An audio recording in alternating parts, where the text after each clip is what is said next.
Happy Monday. We didn't meet last week because it was Dr. Martin Luther King's birthday. And here we are right back at it.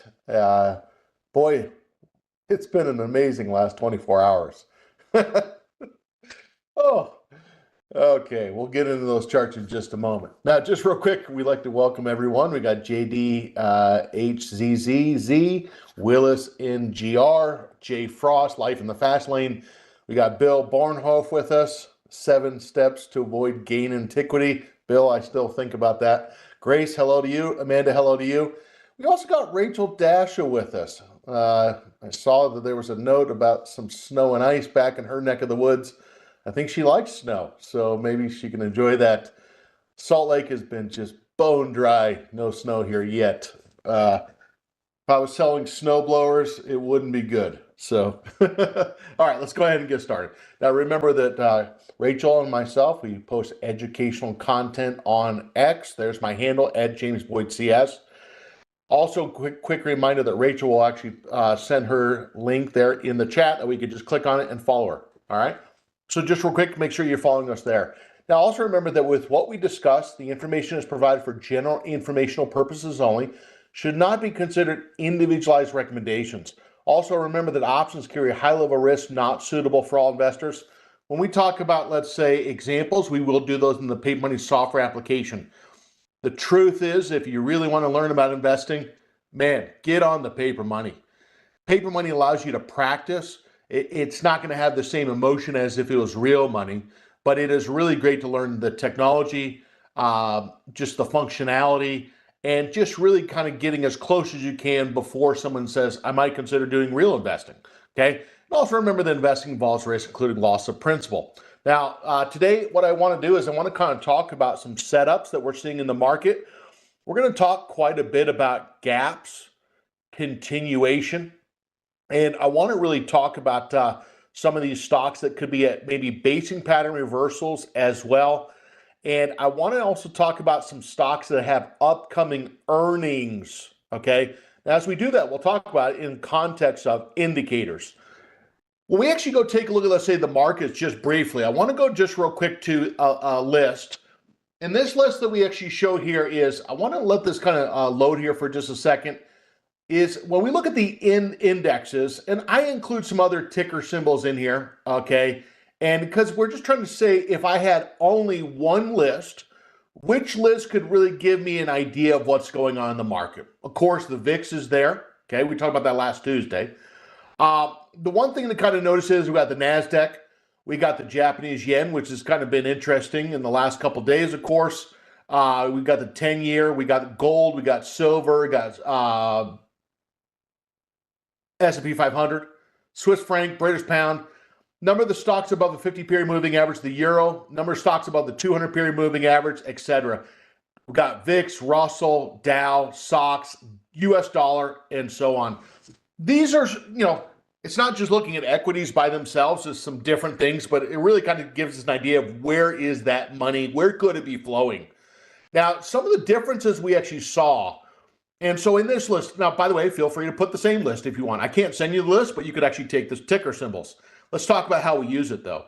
Well, the big thing is we're actually seeing here today that's been different. If you look at what's kind of been happening, now this is ranked on RS5. RS short for relative strength. We didn't write it out, so it wouldn't take as much column width. And what you're going to notice is the difference. So let me ask you a question. Is there any difference from what we've seen in the previous weeks till now? Anything? Well, I mean, what's different is we see the NASDAQ actually in the last 2 weeks, in the RS5, that's the 1 week, the RS10, 2 weeks, it's been actually one of the stronger ones in the last 1 to 2 weeks compared to the S&P 500. Now, if we take a look at, obviously, you're going to see gold has actually been stronger compared to this. I mean, broken record. I mean, but hey, that record has still been spinning, hasn't it? To say the least. Okay, and I'll go to that in just a sec. But if you look at gold, you got silver actually there as well, which has just been in the last couple durations of time, it's just been pounding that green color. Okay, no, some people don't like green. But if you also look at, let's say, the Japanese yen in the last three periods of time, it's also been strong as well. Let's show a couple of these and what these look like on the chart. I'm going to start with the SPX because we have this here. So last Tuesday, we actually had a market where it gapped down. How many bearish positions did you do? 0. The reason why we didn't do any bearish positions is when the market actually fell, the VIX went probably north of 20. We said if the VIX is higher than 20, we're actually looking higher than 18.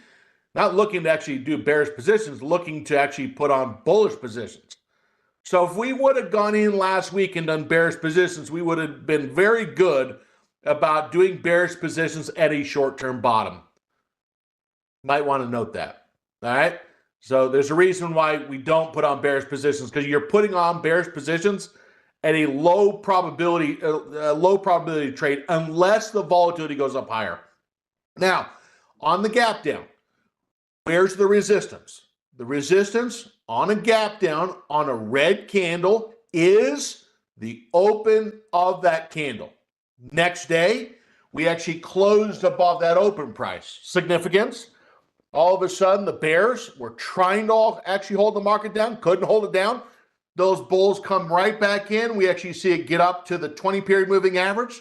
We see it actually try to make a higher low, red candle, green candle, and then we get a gap. You see the formation, right? Down day, red candle, green candle. We call that a trigger day, okay? Trigger day just because it's up, but it's not closed above the high of the low day. It's not. Now, that doesn't necessarily mean that's bad. It's just the green candle is not, it wasn't up enough. But the very next day, today, we actually see what type of candle? Well, that was a gap this morning, okay? So you get, now everyone say this out loud. And if I can't hear you, it means you're not participating, and that hurt my feelings. Rachel, that includes you. Okay, we're having a little fun with Rachel today because she's been snowed in or iced in, so we're trying to help her spirits. Now, red candle, you got a bullish engulfing, albeit the thin, and then gap. So if you actually get that gap, that actually might cause some investors to say, hey, look, I'm going to step into this. Now, where do we fall down from? Well, we fell down from right around 6,900 on the S&P 500.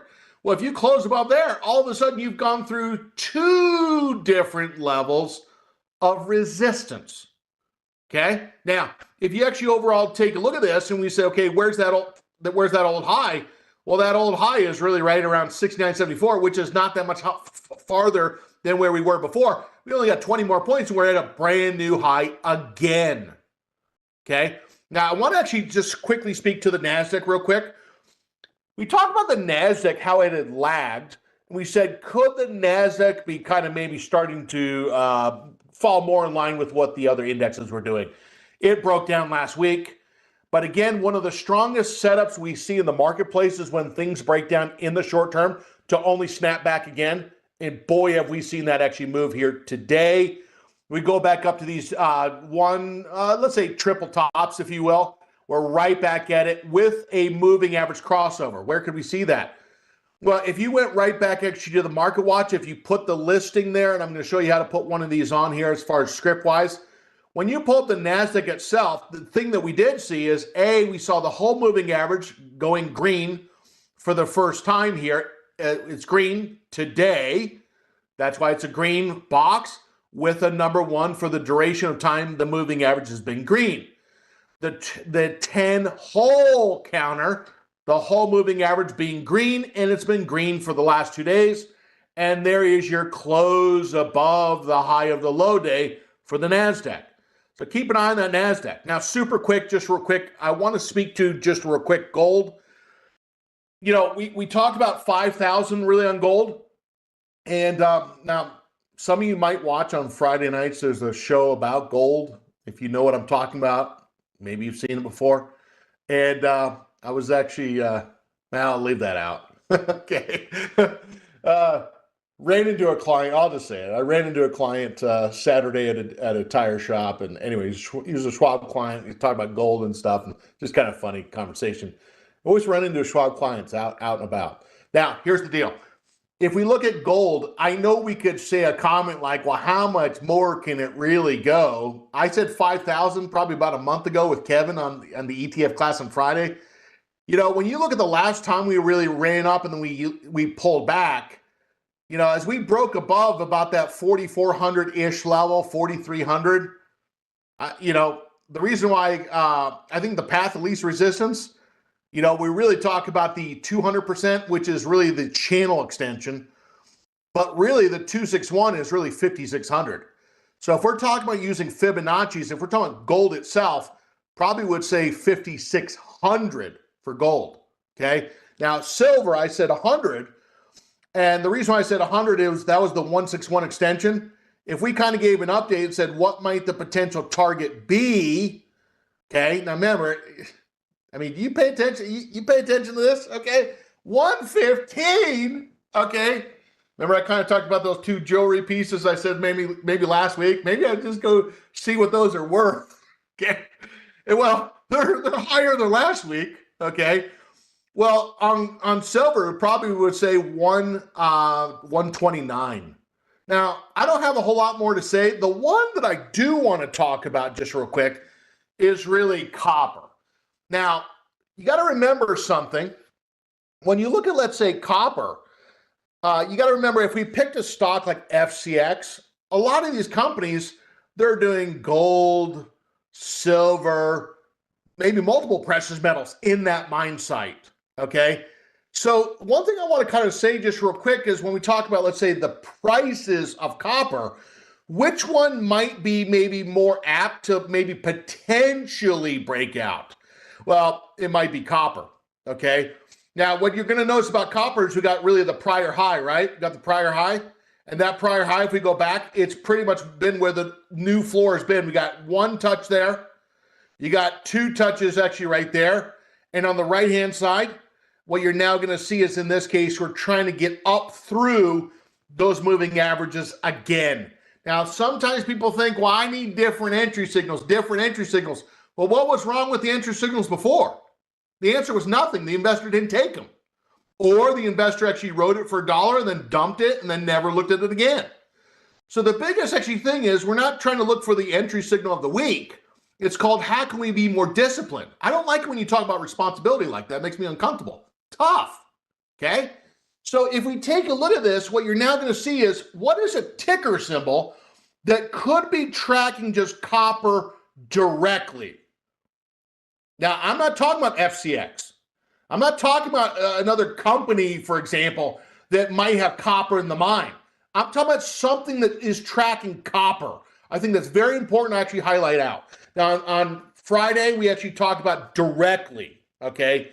We talked about the US dollar on Friday, and maybe even aggressively so. I think people don't understand what's going on, okay? The word of the day I talked about on Friday was called collusion. Meaning that these other countries like Europe, Great Britain, Canada, okay, Australia, Switzerland, it seems like they're trying to really go around the U.S., slash the U.S. dollar, and then maybe work some deals with Asia, namely China, etc. Okay, so as a follow-up to what I said on Friday, if this chart keeps going down, the US dollar, they're moving money to other currencies. And those other currencies, you can't buy US stocks with, let's say, monopoly money. They're actually buying assets, paper assets, fixed assets with different currencies. That's why investors follow the money. Swiss franc, euro, pound, Canadian dollar, Australian dollar, yen, they all actually push to the upside. Not surprising. Could that just be the start of it? Now, guys and gals, I think that's very important to understand. You don't move to different currencies because you think it's just going to be a 2-day trade. You actually probably move to different currencies because you actually think it might be some trades for weeks, months, quarters, years, and so on. By the way, let's just kind of be crystal clear. If we talk about just U.S. investing, one way to actually be bearish the U.S. dollar is to be long gold, long silver, long copper, and so on. This is why this has been the first place where investors went without going to a different currency by trying to be bearish the U.S. dollar. That's been one of the biggest trades out there, okay? Now, I want to kind of talk about some of these other things that we're just seeing in terms of just real quick on the sector front. Sector front, what I just want to say just real quick is if we actually brought up a $IXC, which is the Communications, keep it on communications. We're going to talk about Google in just a second. But if we look at communications, that's one that's actually broke down below support, had a crossover actually here to the upside, okay? These are pretty big green candles. Now, you get big green candles, we also call that a pole. Usually after a pole comes a what? Can anyone tell me what that is? Everybody says? Yes, flag. What comes after the pole? Flag, bounce, correct? And could that bounce actually lead to a breakout? So pole, fleek or flag, bounce, breakout.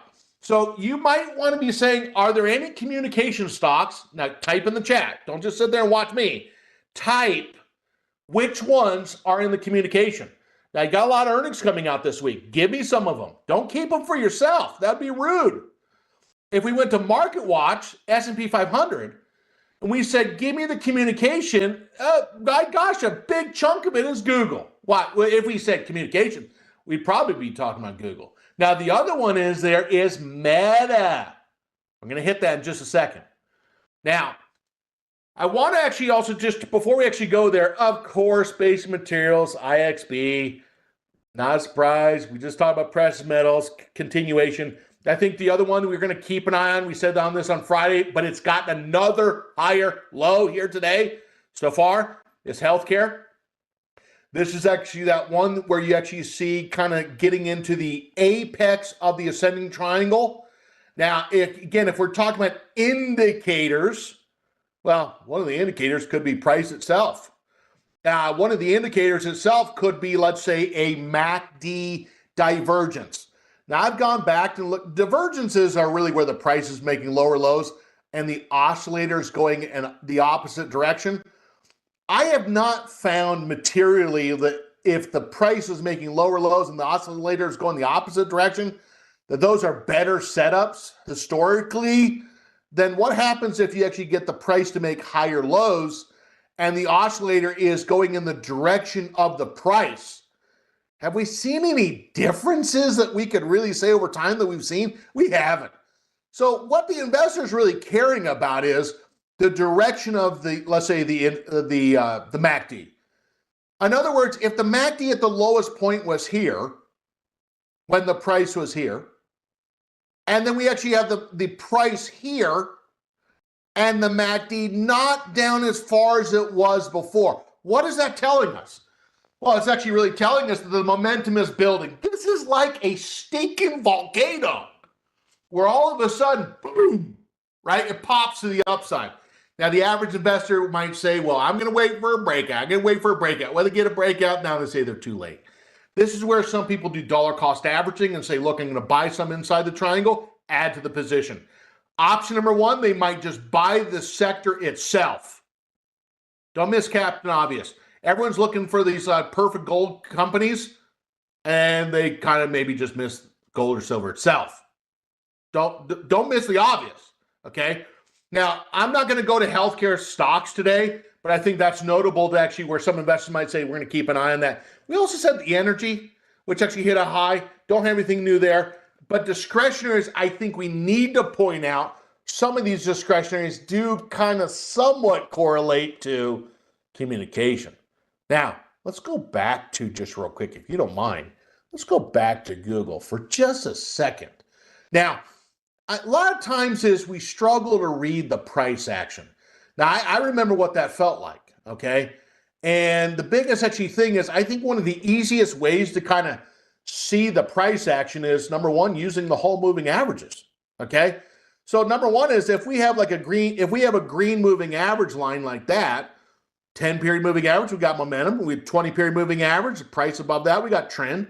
The green shading is just to kind of tell us who at that time is in control. Green, bullish, red, bearish. I think that's pretty simple, okay? Now, what you're now going to notice is, why did I bring this up? Well, we actually just talked about looking at the sector itself. But when we also talk about, let's say, indicators, this is kind of where we're not seeing maybe the divergence like we saw before on the communication sector itself. The MACDs are kind of similar, okay? Now, does anyone notice anything unusual on the price? Anything? Now, First thing what you'll notice is, where do we gap down from? Well, the closing price. Okay, where do we gap down to? Right there. Okay, so notice on the green candle, I drew the line at the closing price. That was the first line of resistance. Well, guess what's happening? All of a sudden, we actually see on this, if I take this a little forward here, we're now closing above where we gap down from. What I'm saying is that red candle right there. The resistance typically can act as maybe the old break of support, I should say, could act as resistance. But so far, this actually candle right here is actually showing a bullish engulfing in the area where it might be weak, but it's not weak. It's actually strengthening. Now, what letter of the alphabet? Well, the letter of the alphabet that we see is that W pattern. Now, when we talk about W patterns, we talk about lower lows and lower highs. Okay, sure. Then we also talk about maybe double bottoms. Sure. But some investors who like bullish type patterns, they like ones where the price actually pulls back, but it's not making a lower low relative to before. Now, we don't care if it's this type of candle, if it's a slanted down W. We don't care if it's actually like a double bottom. We don't care if it's actually right here. The moral of the story is the investors say, look, just get me above the middle of the W. Why is the middle of the W so significant? Answer? Type it in the chat. Why is it so significant? Well, because that's the lower high mark. If bears are in here, their stops are probably based off that lower high. And if the price gets above the lower high by making a higher high, all of a sudden those investors the bearish investors exit, the bullish investors say, look, I want to get in. And that lower high can turn into a higher low area. So it changes. Now, what I'm going to do is we see the earnings coming up. We fully understand that. We see it. Now, what I'm going to do is I'm going to right click on this chart. Let's bring up the paper money account just real quick. If I bring up this paper money account, let's go Google for just a second. Now, last week on Thursday, we talked about strategy selection. Now, here's the thing. You can know all about trends. You can know everything about indicators. But where the rubber hits the asphalt, concrete, whatever you want to call it, is what strategy you're going to pick. Look, with earnings coming up on 2/4, we really have about 10 days to earnings. Are you with me on that? So if you said, well, I'm going to buy a stock trade, I mean, you could. If you did a stock trade, you're going more directional, right? Higher delta, more directional. You're not focusing on time decay, and you actually are more sensitive to direction. If you actually said, James, I would actually like to maybe do a selling strategy where it's more probability based, and maybe where I could try to hold it over earnings or close to it, okay? But I want to be something where I'm trying to get volatility in my favor where it's affecting the premiums, okay? Now, if I use that language, like I don't want to be as directional, I'm probably picking more like vertical since I'm inside 10 days to earnings. Now, remember, if we want to be more conservative, lower break-evens, probably would say short put vertical. Now, let's go take a look at this for just a moment. Let's go to Trade Tab. Let's go to the Trade Tab. We're going to bring this up. We got Google. We're going to look at the monthly options. Now, why do we start there? It really goes down to typically liquidity, okay? And we want to kind of see, are these spreads narrower than 20 cents? Now, what I'm going to do is I'm going to go to the margin account, which does not have a position. If I look at the first out of the money, we got 15 cents wide bid-ask spread, 15 cents wide, 15 cents wide, 15 cents wide. If I said, hey, where do we see liquidity? Well, if we're talking about open interest, we got 14,000 right there. Are you with me on that? Okay. Now here's the deal. If I said, okay, we got a 330, 325, that also does a 325 also have liquidity? Yeah, bid-ask spread 10 cents. You got open interest 2,100. Okay, volume is today. Those are contracts that are bought or sold, either or. They're not netted off. The higher amount, the more activity, in other words, buying or selling. And the open interest, that's the number of contracts that are open and still unexercised. Okay? So this is over time. Volume today. Okay? Now, so we're going to actually sell the 330 and then buy the 325. Okay? Now, when we did this, if we said, well, how many contracts could we do given that margin account? Well, if the margin account's at 41,000 and change, well, if we're getting a $2 credit, we got a $3 max loss built in. And if we go over earnings, let's make an assumption. And the assumption is that we lose everything. Okay? Well, if we lose everything, $300, that would be about 0.7-ish% of 1% of the portfolio value. That's not too much. Okay? Now, if this stock, for example, closes above 330, well, that would actually really be a max gain, okay? The max gain is 200.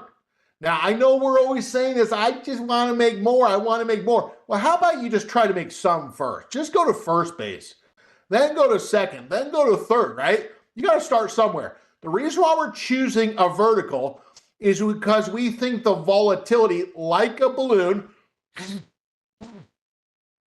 is increasing or has increased because of the earnings that is influencing the implied volatility, and that implied volatility is pushing up the premium, known as the max profit, which is pushing down the break even. Now, wonder if it actually has a nice run prior to earnings. Well, go back to what we always talk about, 50%, 65, 80%. We're going to take this trade, note the commission, send the order right there. Okay? Now, I also want to just take a look at two other tech stocks, okay? I think it would be remiss not to say tech and not bring up Apple. Apple has actually gone through a push to the downside, and you're going to see that if we look at this, it also has earnings coming up on the 29th in 3 days. It is noteworthy to bring up that it's had a crossover here that didn't last very long. We had a crossover here that didn't last very long. And we haven't crossed over here. So if we look at this, those Samsung phone holders have enjoyed bear flags on Apple. Boo if you're an Apple user. So on this, what you're now going to notice is, keep an eye on this. If we actually, for example, go right above about 256, that's the last plateau. Now, you might be saying, well, James, I kind of like this pullback in Apple, and I think it might be that opportunity. Okay? Well, let's go back to just kind of a longer-term moving average for just a moment. Now, one of the things that I have learned, you got to be very careful of, is do not fight. No, let me change that. You can fight the 10-period moving average, meaning you can hold stocks below the 10-period moving average, and if you do, it will probably potentially, perhaps, the most painful thing you ever do, and you're like, wow, I didn't make it. I mean, literally all I had is drawdown, okay? Now, what you're now going to notice is the red colored candles, they have red colors on the candles because the price is below the 10. And let me actually change that. Sorry, it went back. There he goes. That will be more consistent.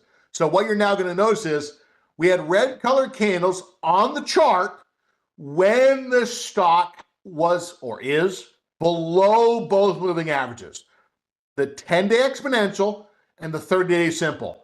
Now, here's the thing. When you get those red colored candles, sellers are in control. Now, as people, we like to maybe fight it. We like to take the other side. Well, I mean, if you're going to try to take the other side, you're probably trying to take the other side when you can at least poke your head above that 10-period moving average without seeing the price get pushed down aggressively. We're saying that it's early for Apple, but if there is a stock potentially that might be trying to get a bounce off a longer-term support area-ish, it's probably going to be Apple that is at that horizontal support. But again, I think many investors might really be watching right around about 254. So this is a great reminder of why do we talk about these trend color candles. And also I want to kind of point out the weekly chart, right? If you're buying stocks when the price is not even above the 10-week moving average, that's why it's such a struggle. You're riding your bike into the headwind of falling price action. Please do not take as long as it took me to remember that. Oh, so painful. Okay, I'm glad I got started investing when I was 18. Now, the big actually thing is I want to go back to Amazon for just a moment. We actually kind of talked about, for example, the consumer discretionaries. If you look at the consumer discretionaries, let's start with just real quick this weekly chart, okay? When you look at the weekly chart of this, what would you say the old resistance was on this chart? What would you say it was? Well, if you go back and actually look at this, the old resistance, now remember we said we're going to talk about continuation today, okay? And what you're now going to notice is most of this was right around, as far as resistance, probably, if we're talking about bodies of candles, probably talking right about 234 and change. Now, if we kind of said, now if you said, James, I struggle in seeing higher lows, not anymore. We're done with that. Because we can see where the higher lows are because of the non-green colored candles. So whenever we see non-green colored candles, let's just kind of put a little V for the higher low or the pullback. Non-green colored candle, just put a little V there. Non-green colored candle, just kind of mark that. And we get an area of where is support. A lot of that support probably coming right in the area of, let's say, 210, 215 to 220-ish. On the right-hand edge of this, we really got higher lows. And on the top end, we have this, we got a high to a lower high, and we're maybe getting to the point of a little continuation. Now, we take a look at this, we're probably thinking that maybe the volatility is also maybe a little high. Where can we see that? Well, that's a good question. Now, let's go to the test tube for just a moment, right there. And I just want to see how high or how big is this balloon of volatility, the expected movement. Now, if we take a look at this, the implied volatility, this is going to plot it over time. Add selected, let's kind of show where it is. And you're going to see that, where is it? Well, lows as of lately, probably in the 30s. We're kind of more right in that 45-ish range. You go back on the year of this, I mean, if we're kind of looking at statistically, we're probably in the upper end, probably in the top 20, probably top 25%, which would be the IV percentile of what? 75. Now, if you said, where's the medium, the mid, it's probably 32. If we say, where's the quarter, bottom quarter, it's probably anything below 25. You're just visually looking at it. Now, what we're going to do on this is if I go back to this and say, let's look at the statistics for just a moment. The current IV percentile is 41. It's not as high as I actually thought. I thought it'd be a little higher than that. Well, the current IV percentile, and if you look at the current historical percentile, that's what we're talking about, 21. We said we were in the top quarter. Now, what you're now going to notice is if I go back to this, we're going to try to use that volatility again. Now, I'm going to kind of say that I'm a conservative investor. I want to be more, I want to have a greater probability of being right. Now, remember, when you say that, you can't get everything, okay? So when you said, look, I want to have a greater probability of being right, you are saying, look, you want to maybe consider, if you said, I want to sell something, I want to sell something that maybe doesn't even have a 30 delta. Maybe the investor says, look, I want to actually try to sell something with a lower delta. Now, some people like this over earnings because they're trying to be more conservative. If we said, look, I'm going to sell the 220, which has a 21% chance as of right now to close 1 penny below that strike, okay? And that actually means a 79% chance as of right now to close above it. Well, what we're going to do is, let's just say it's 80% chance of being max gain, 20% chance of being below the short strike at expiration, okay? Now, what we're now going to do is we're going to sell. We're going to show the example. We don't do that many of these. And a lot of times we try to be more, we try to be more aggressive. More aggressive actually means we sell a strike closer to the current price, meaning higher delta. Now, if I sell that 220 and I go sell vertical, okay, now what you're now going to notice is we're going to widen out to $5 wide. Now, someone might look at this and say, well, geez, that's so foolish. Why would you only do it for $1 and risk $4? Well, it really goes back to what's the likelihood of being right. As of right now, 80% of getting the $100, and you have a 20% chance of being below, or well, what is that chance? If we said, what is the likelihood of the stock being below the 215 at expiration? It's about 16% chance. So it's an 85% chance that it might not be below that strike. So a lot of times what people do is they say, look, I'm gonna take actually a smaller credit and try to stack the odds. Now, when you do that, it lowers the credit. Now, for some investors, they might say, but still doesn't meet my ROR. Well, the ROR is if the investor is saying, look, I get 100, maximum profit, max loss. They still want to know, do I still have an acceptable percentage? What does that mean? Well, if we take $100 max profit divided by the max loss, 400, it's 25%. For some investors, they might say, look, I want 20% at the lowest. I don't care what strike I pick. Well, we're at 25. Why is it not as rich as the Amazon example? Why? Oh, because we sold a lower strike. We're trying to stack the odds of being more probabilistic in terms of being right. Now, what I'm going to do is, now, by the way, how many of you relate more to this?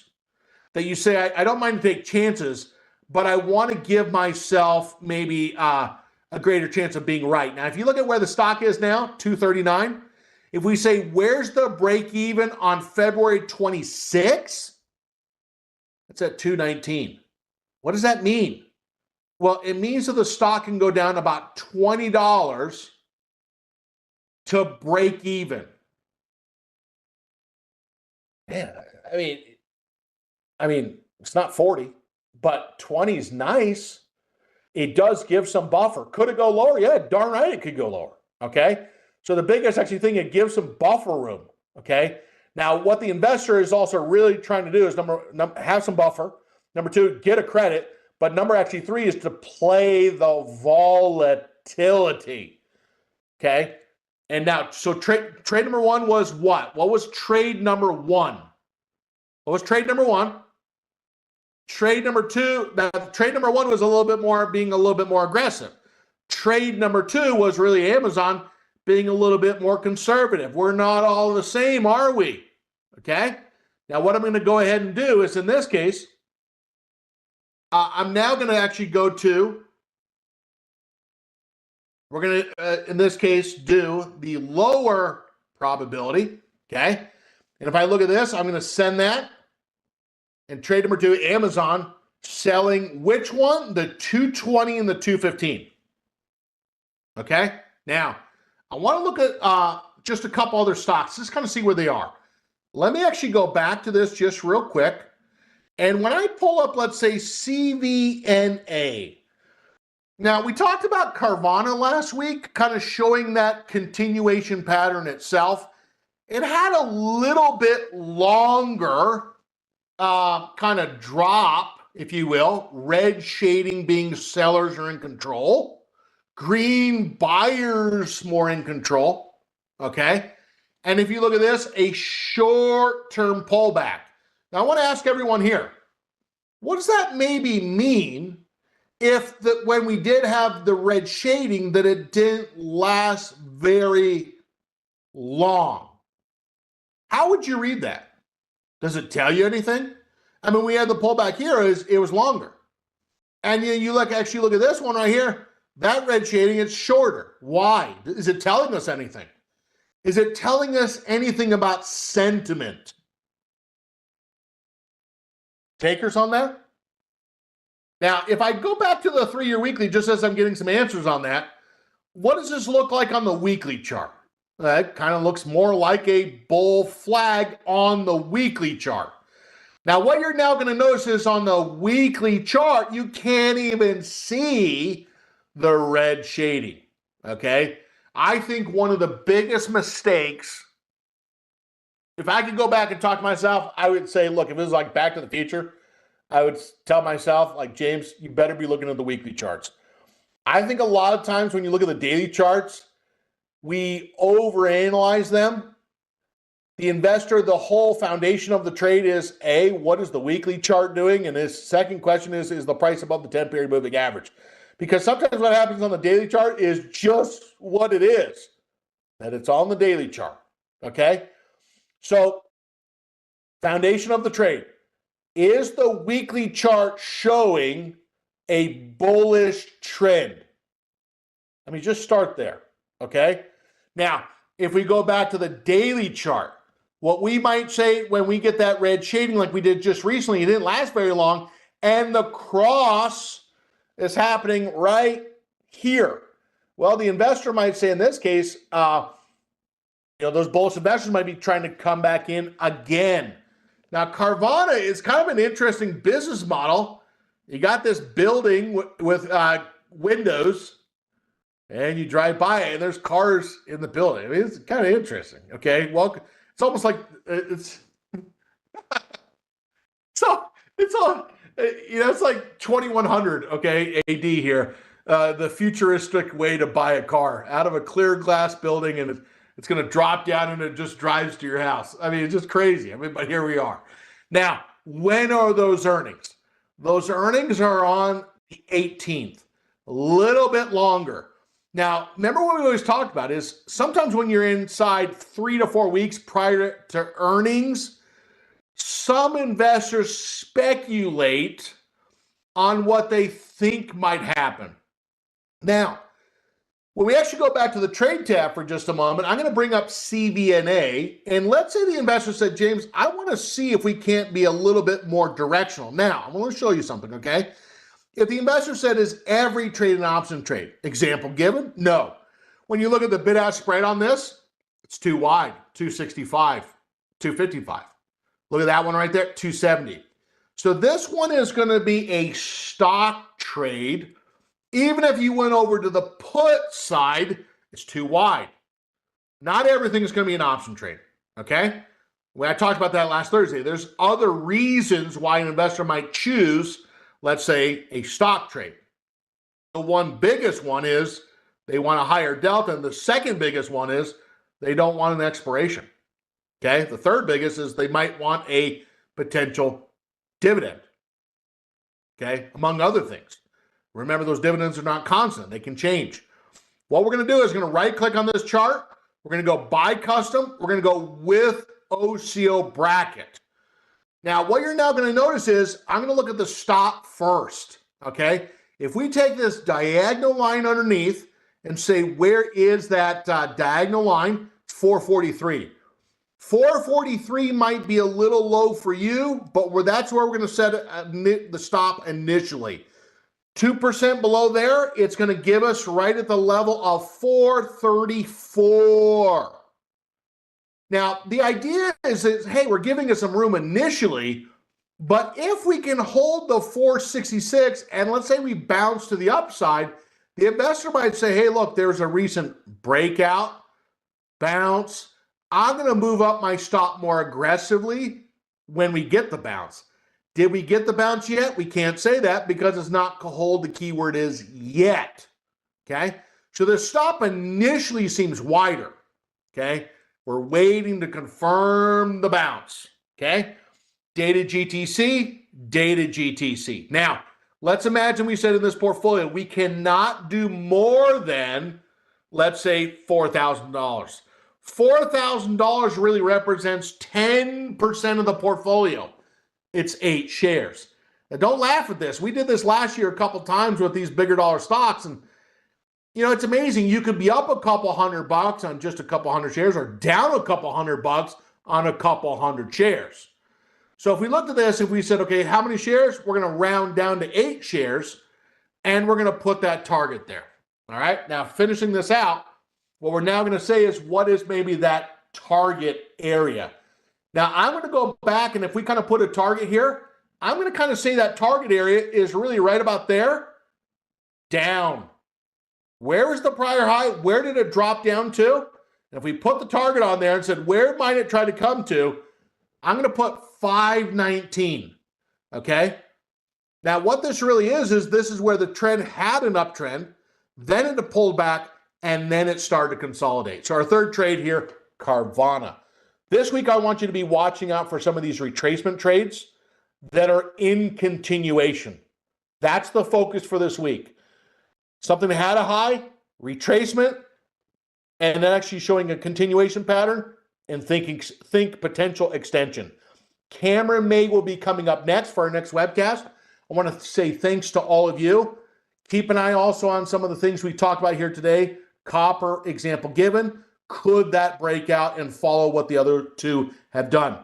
Now, remember with what we talked about here today, investing involves risk, and this has been the class with trading with technical indicators. We did 3 sample trades here today. Cameron May coming up next. Thanks to Rachel as well, and thanks to all of you. And with that said, take care. I'll see you back tomorrow as we talk about management of collars in detail. Take care. Bye-bye.